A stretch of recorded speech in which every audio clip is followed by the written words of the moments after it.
All right, welcome in. Smash the like, share. Tigers lose it. 8-6. Feel like I've seen that one before because we have. I've seen that movie plenty. LSU's offense was good enough tonight. You were.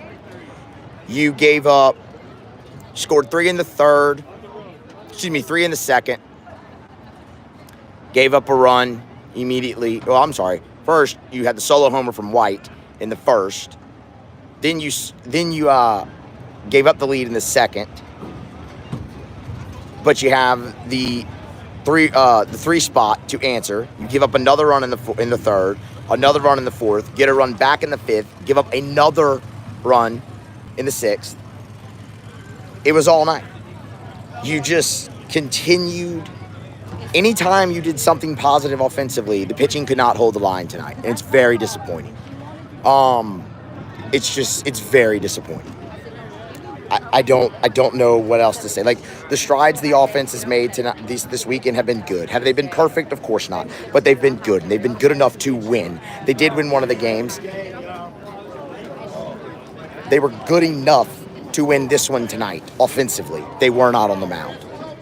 You did not have enough strikes from your bullpen, whether it was Thatcher Hurd or Nate Ackenhausen. Ackenhausen gave up another home run. He cannot keep the ball in the yard this year, and it's going to be a long April and May for him playing in this ballpark. Because what you're seeing right now, this weekend, is how this ballpark's going to play. We know this about this place. The calendar flips to April, and the ball flies out of here. Vanderbilt is not a home run hitting team, and they've hit four or five already this weekend. It's the 2 out runs. At least six. It might have been more. But at least 6 2 out runs given up again by LSU staff. The inability to close out innings is killing this baseball team. It is killing this baseball team. They weren't without flaw offensively. Late in that game, twice. You had a perfect opportunity to squeeze bunt with Steven Milam, with Braswell at third and Larson at first. Neither time you did it, and both times you came up empty. Both times. Even in the 8th inning, you could have at least started the runner. You had to do something to stay out of a double play. You did nothing, and you hit into that double play. That's unacceptable. The at-bats in the 9th inning from veteran hitters, unacceptable. Mac Bingham puts a good swing on a ball, gets you the base runner that you need. Tommy White comes up, first pitch swinging, pops the ball up. That's unacceptable. That can't happen. Jared Jones watches 3 fastballs go by and strikes out looking. That is unacceptable. So while the offense has made plenty of strides this weekend, and I'm not putting any of this totally on them, they're not without fault tonight. But 6 runs on 10 hits should have been good enough to win this game. It should have been. They came back and fought time and time again and gave you a lead, and over, your pitching just could not hold it. They never let it get away from them, and for that, I will tip my hat. But they could never hold the lead, and that is disappointing.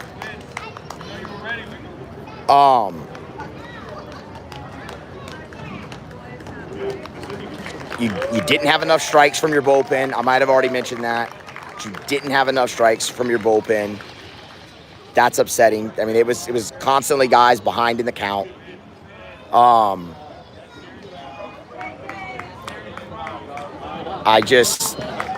They haven't learned how to win that game yet. They have not learned how to win that game. And that's when they're going to have to learn how to win. And I'm going to tell y'all right now, they're in deep right now. They're in trouble.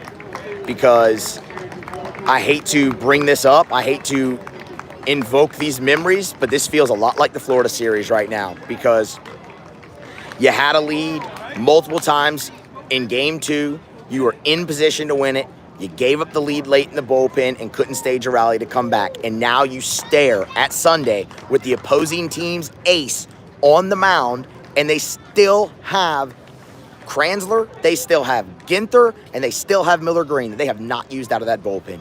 They are loaded on the mound tomorrow, is Vanderbilt. You are not. Vanderbilt has the advantage in this series. That does not mean LSU cannot go and win. Of course they can, but they are in trouble right now. And it's going to take one hell of an effort tomorrow. Not only is LSU going for their first series win in conference play, they're going for their first win in a game 3. They are 0-3 in game number 3. And I'm going to tell you right now, y'all, I'm sorry. I will come here and give you the honest commentary, but I will also try to give you as much positivity as possible. I don't feel much right now. You're in a bad spot. Bad spot right now. So it's going to take a hell of an effort. They haven't learned how to win that game that they saw tonight. They have not learned how to win that game yet this year, and it's a problem. But I will tell you the one thing we talked about leading into this series, the 2-out runs from this pitching staff. I know I mentioned it earlier. I'm gonna mention it one more time. It's killed them. It's just absolutely killed. 5 of the 6 in Thursday night's game were 2 outs, and I'm telling you, at least 6. It might actually be more, but at least 6 of them of the 8 tonight were 2-out runs for Vanderbilt as well. So you're looking right there at least 11 in 2 games. You cannot win that way. I don't care how good your offense is playing. You cannot win with those type of numbers from the mound. So that's where this has to turn around. And I see y'all asking about Nate Yeske in the comments. Y'all, it's 1 year, and you're not going to like this explanation. The guy has won national championships as a pitching coach. He's been one of the best in the country for many years. We're not going to call to fire the pitching coach right now, that or really ever. But that is, it has to get, it is their biggest issue, because it was supposed to carry this team, and it has not. It just has not. While the offense is making strides, the pitching feels a little stuck right now for LSU, and they have to figure something out, and it's going to start with closing out innings, because that is unacceptable to be given up. Coming into this series in the last 12 games, I'll go ahead and repeat the stat. Coming into this series in the last 12 games, 89 2-out base runners contributed 46 runs against LSU, and you've had at least 11 2-out runs in this series alone. Keep an eye on that tomorrow. You're facing Carter Holton. He's really good. And you're going to see a really right-handed heavy lineup from LSU.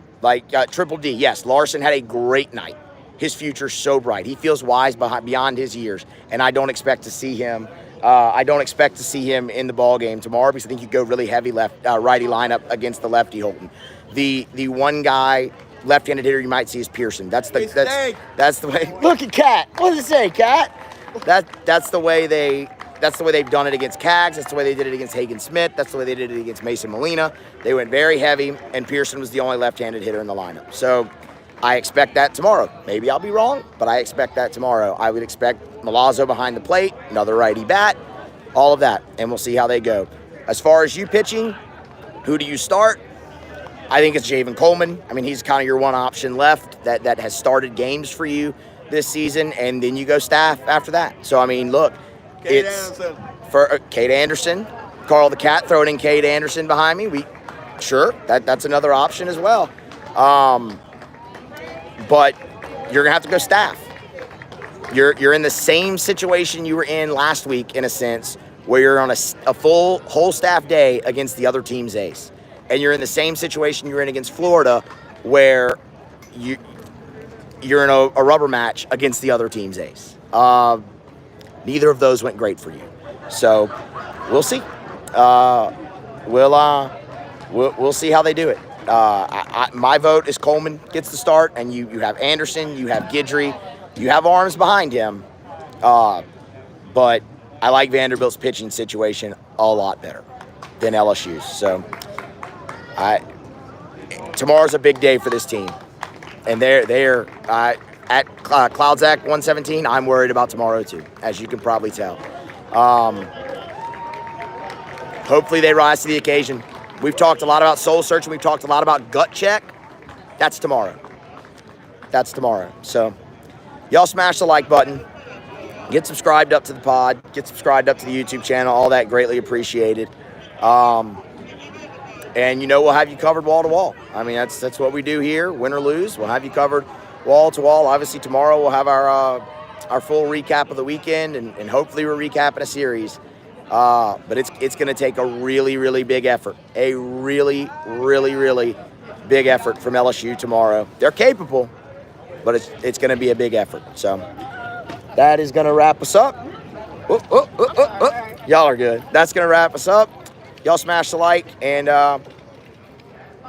see what they can do tomorrow. We'll do this again tomorrow.